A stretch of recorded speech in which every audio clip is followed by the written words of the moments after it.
too much to list. Too much to list. I mean, I took my kids there the first time we went when we built the school and we set it up ourselves. And my kids were younger then. It was 5 years ago now. And the kids invited my kids, and the local kids are beautiful. They're just so loving and caring and generous and supportive. They support one another to no end. I'll give you another example. But they invited my kids to the school and to play football. So we turned up and the local kids, they bring out a football. The football is made of banana leaf and stuffing cloths inside the banana leaf. And they've sat and they've stitched this ball up. And my kids are like completely bewildered and like shocked and like, are we going to play football with a banana leaf ball? And I'm just showing you an example of the resilience. They don't need us. They can do it by themselves. They're creative. They're strong. They know what their country needs. They know what their people need. But we've put them in a place where you kind of circle back to failing. A system that is built on, you're setting up people to fail is what I'm trying to say. And that's why the English is so important. That's why the reading programs are so important. But yeah, I mean, they've taught us resilience. They've taught us love. They've taught us how to be curious sincerely for education. The people that I've worked with numerous people over the 5 years now. They are genuinely interested in making a change. And you don't see that everywhere in all countries. So that is really refreshing to see. They want to take whatever you have and they want to run with it. They understand what the need is. They're not disillusioned. They're not, living in, another cloud. They're very real people.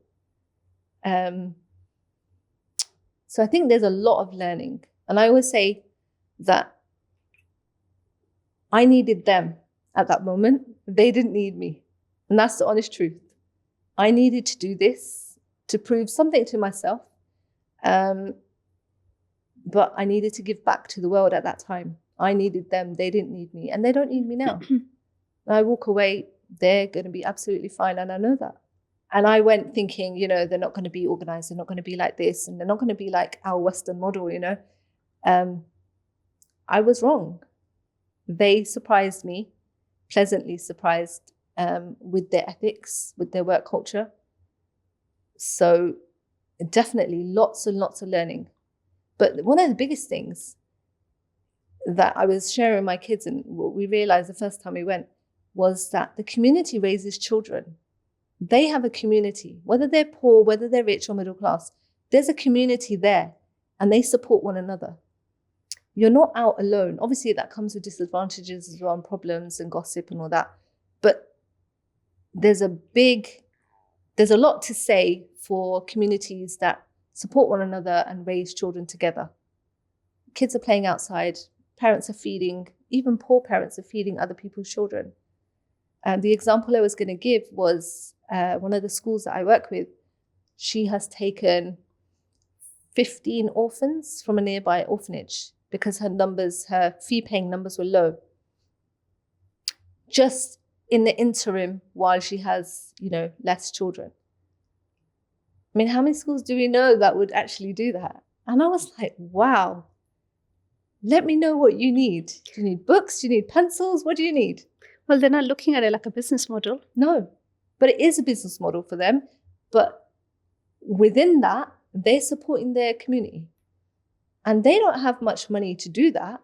They don't have resources or expertise, but they're doing it. And we have so much, but yet we want to, keep it tight, keep it closed for the ones that we think are deserving. So I think that was one of the biggest lessons I learned last year when I went. I was like, wow, this is, it's taught me a thing or two. I have to ask though, Saima, why Zanzibar and why not Pakistan? This is a really good question. It's something my dad would ask. So yeah, lots of people ask this. Being a Pakistani, British Pakistani, you get this a lot. So, and I was saying this to you a while back, I don't start a speech with, I worked in Pakistan first, and now I'm working in Zanzibar.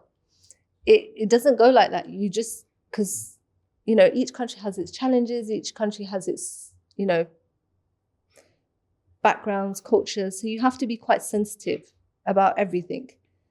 So the way I explain it to people, and I worked in Pakistan. I worked in 2006 when the floods came. I was back in London with a good group of friends, and we set up an orphanage in Muzaffarabad.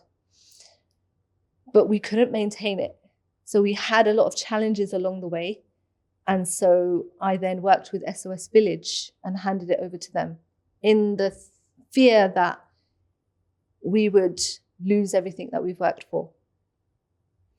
So there were a lot of challenges we had back in 2006, during that time, 2006. Took us 8 years, actually. Took us a long time to get to where we needed to get to, build the orphanage, do all of that work. So I have worked in Pakistan. Would I work there again? As a woman, no. I say that directly, briefly, but directly. I find a lot more respect, safety, security in Zanzibar with the men and the women.